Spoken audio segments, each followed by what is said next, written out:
And my winner for Game of the Year is Triangle Strategy.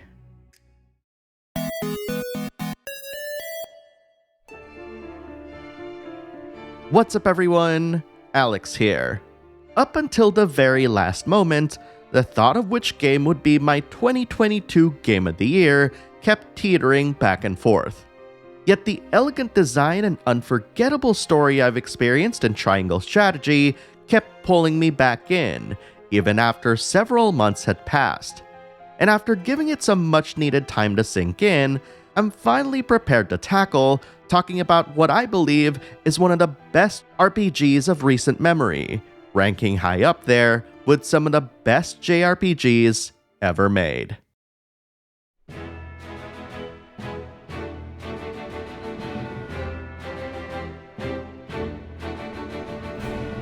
Triangle Strategy is a tactical RPG set in a medieval fantasy world at the brink of war, co-developed by ArtDink and Team Asano, and published by Square Enix, who provided me with a Steam key for this review.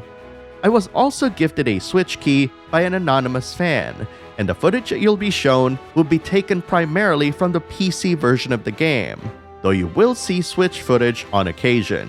This review was written as a result of my experience playing through the game on both platforms concurrently.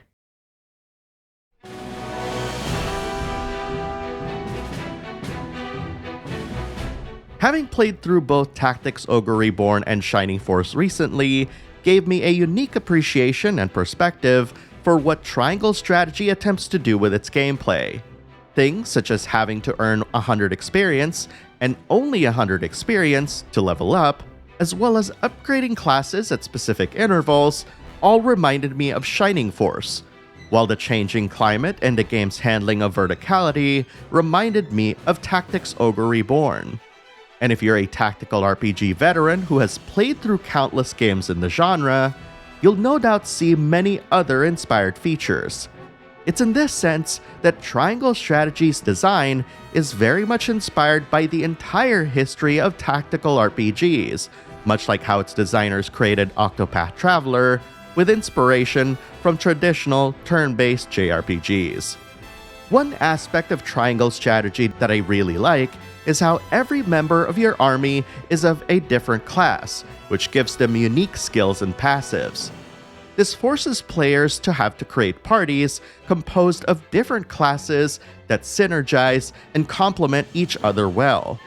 This type of design also allows its developers to anticipate and design encounters with the knowledge that you'll already have a specific class on hand, whose inclusion in your party may make some missions easier.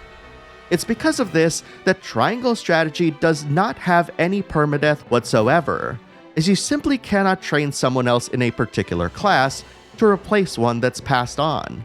This type of combat design reminds me of traditional JRPGs where your party gets separated on occasion, only to have each team face hardships catered specifically to each group. This is a great way to introduce interesting challenges that highlight each character's unique skills and abilities. And thanks to each character's unique classes, it also becomes easy to associate them with specific story beats, reminding you either of how they joined your army or any other auxiliary roles they might play, like the blacksmith, the merchant, or the barkeep. I also love it that when you retreat or lose in combat, the experience you've earned stays with you, with all of the items you've used replenished. This small change encourages you to push on through Triangle Strategy's tougher encounters, with the retained experience acting as a small mental push to make you feel that you're still making forward progress.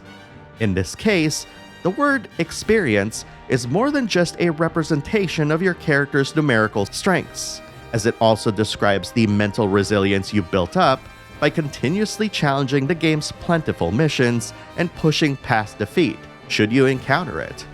This, coupled with the many Quietus abilities you can purchase to aid you in battle, make Triangle Strategy the perfect game for newcomers to get their feet wet in the genre. And if you fancy yourself a veteran, you've got multiple difficulty settings to choose from as well. Ultimately, I found Triangle Strategy to be the most accessible modern tactical turn-based RPG I've ever played. Its combat and progression systems are the most streamlined out of any modern series, allowing newcomers to focus on the fundamentals without having to deal with too much excess fluff. I, for one, have struggled over the years to truly embrace the genre and all of its unique quirks and mechanics, and Triangle Strategy made it very easy for me to just enjoy the options given and focus on unique strategies that fit my particular playstyle. And given how its design is inspired by both the best tactical and traditional turn-based RPGs, it's a game aimed squarely at those fans who have been reluctant to try the genre. And if you're still unconvinced, there's always the generous demo you can try that lets you carry over your save to the full game, should you wish to take the plunge.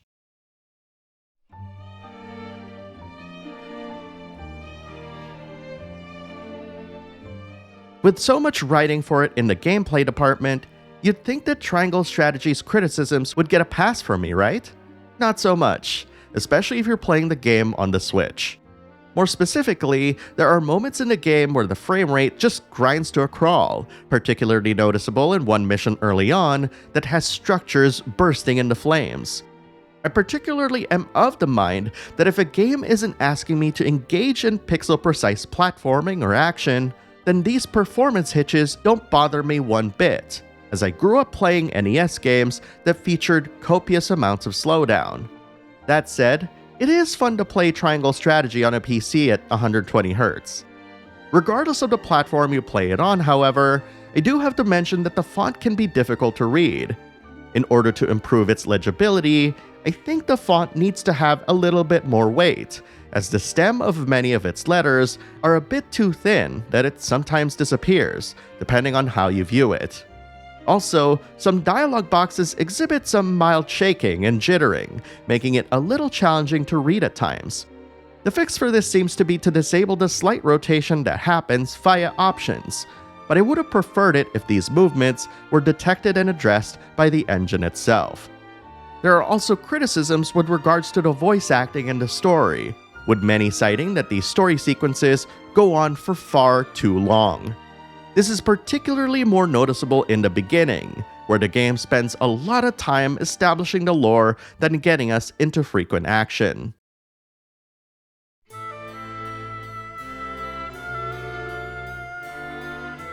And when I took a look at the beginning chapters of Triangle Strategy, I can't help but agree that the time spent between battles did take long. I recall thinking to myself, wow, that one battle at the dock sure has to do a lot of work to satisfy us until the next one, lamenting at the seemingly never-ending story sections being doled out. It's in this sense that I actually don't think the problem here is the story itself. Rather, it's really the pacing and order of both its combat and story elements that needed to be considered, especially if battles weren't going to be more frequent until hitting a certain part of the story. But I propose a different perspective on this.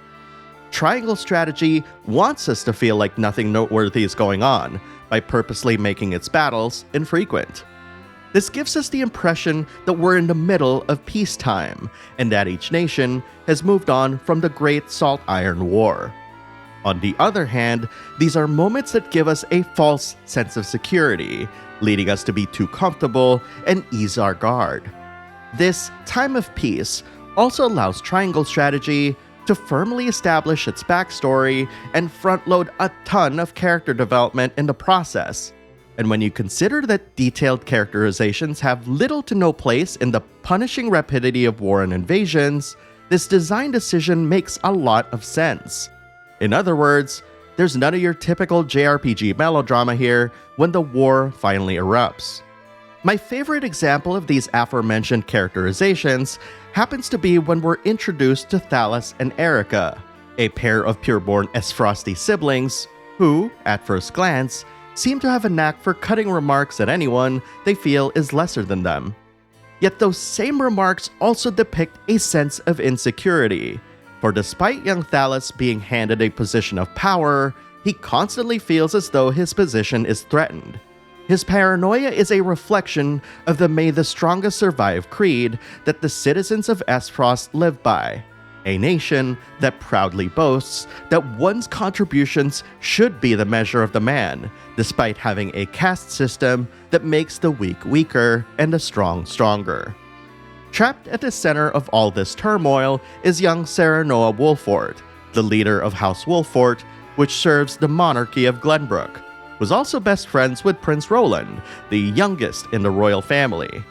Serenoa is set to marry Esfrost's Frederica, hoping to cement the relations between both nations. In turn, Frederica's Rosellan heritage is considered a sin worthy of the utmost punishment in the Kingdom of Hyzant, which controls the largest salt deposit amongst the three nations. The tenuous relationship between these nations serve as a microcosm of how intricate the connections between them are, with the resulting story serving as a fitting metaphor of how the rebellious spirit of the youth can usher forth a new direction, which is a powerful driving force behind the game's narrative. And when the wheels come off of the wagon and the war begins, that's when Triangle Strategy's narrative starts going places. I personally don't find the political stories of tactical RPGs very gripping, to say the least, but I can wholeheartedly say that Triangle Strategy is certainly the biggest exception for me. By allowing players to experience peace and tranquility firsthand, it allows us to see each nation from the eyes of its citizens, and when war breaks out, we bear witness to the fragility of war, seeing each citizen's contentment and happiness taken away, making them subservient to the ambitions of their rulers. One clever thing that Triangle Strategy does to achieve all of this is to allow us to explore various locations and interact with its citizens, like in a traditional turn-based RPG.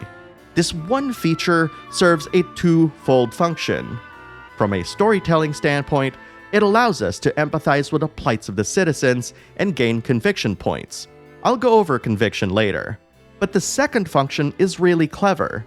This also lets us survey the terrain to prepare for an upcoming battle, as well as find treasure chests with helpful items in them, as well as bits of lore that expand our understanding of the story. This one feature underscores what Triangle Strategy does so well, tying storytelling with gameplay that complement each other in surprising and innovative ways. Yes, players can still choose to ignore the story if they merely wish to engage with its gameplay, but when encountering moments that test your own personal values and convictions, these uninformed choices may lead them down a path that may make them wish they were paying attention to begin with. And both your choices and actions ultimately start to matter when engaging in what is, quite possibly, the single most important gameplay mechanic outside of battle: the scales of conviction.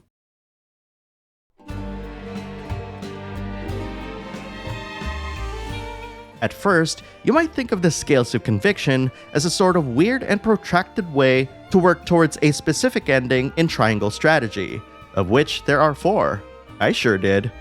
But when things started making sense was when Triangle Strategy utilized all of the knowledge you've obtained through the narrative to populate your mind with multiple ideas and considerations whenever you're faced with an important decision.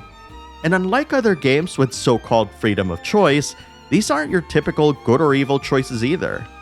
Throughout your time with Triangle Strategy, you'll be asked to make decisions based around 3 convictions: morality, liberty, and utility.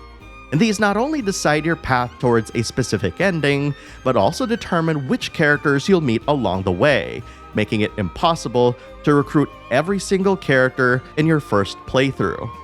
What distinguishes Triangle Strategy from other choice-based games is that the results of the scales are determined by voting, and in order to achieve a wanted outcome, you'll need to speak to the voters who disagree with your point of view and use the knowledge you've gained and your convictions to sway their vote. This simple act of trying to sway one's votes actually does plenty to further a character's development by revealing additional context colored by their own personal biases, loyalties, and motivations. This purposeful gamifying of information is what makes the scales of conviction a fascinating gameplay mechanic. Through the act of seizing control of these decision-making moments and placing it upon the cast, Triangle Strategy can wield your empathy and your understanding of the story against you. And the further you progress through the campaign, the more you'll start noticing characters' convictions shift in ways that will genuinely surprise you, with the game forcing you to make some increasingly difficult decisions later on. The reason why the ever-increasing pressure to make the right decision works so well is because of Team Asano's choice to hide all of the conviction values from the player as it's being calculated. Outside of looking up a guide and tracking all of the numbers by hand, the only way players can make these decisions is based on their experience of the story and what's transpired. And given that a triangle strategy is really clever at tying these moments with bits and pieces of gameplay, it's practically unavoidable to expose yourself to its unfolding plot. That said, these conviction values won't be hidden forever, as anyone who's started New Game Plus will tell you. In fact, Triangle Strategy's New Game Plus is one of the best implementations of this feature to date, not only allowing you to visibly see the aforementioned conviction values, but also scales all of its battles to match your team's current levels, which lets you tackle the same battles with a level of challenge that lets you utilize all of the new skills and abilities that weren't available before. Tonally, the story of Triangle Strategy can go to some really dark places, to the point where I've heard people compare it to Game of Thrones at times. And yet, despite the seeming harshness and depravity of it all, the game's choice to use an HD 2D aesthetic does a ton of work to help soften our emotional responses. Imagine experiencing some of the game's more brutal scenes with a more realistic depiction, and you'll immediately know that they made the right decision here.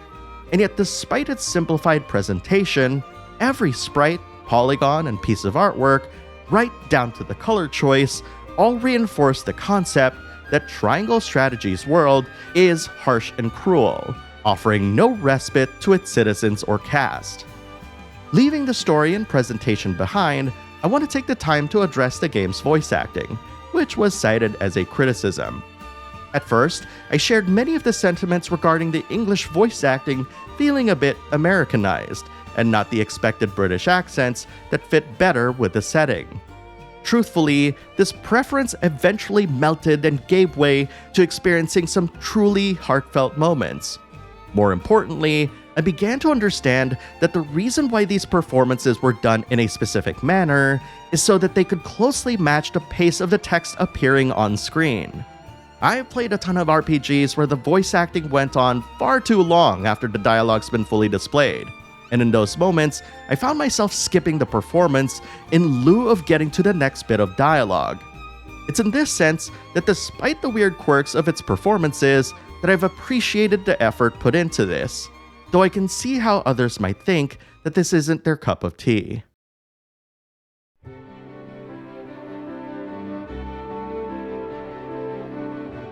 Triangle Strategy is one of those rare games that not only demonstrates its developers' knowledge of the genre and its idiosyncrasies, but also shows an understanding of what it takes to push an entire genre forward.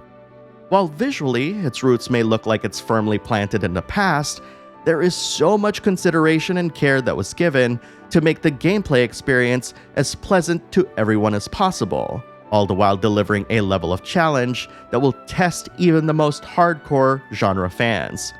This, of course, contrasts heavily with the cruelty that happens within its narrative, which can beat you down with the seeming hopelessness of it all. Triangle Strategy is elegant, streamlined, and brutal all at the same time, and a fitting first entry to what I believe could be a fantastic new series for Square Enix.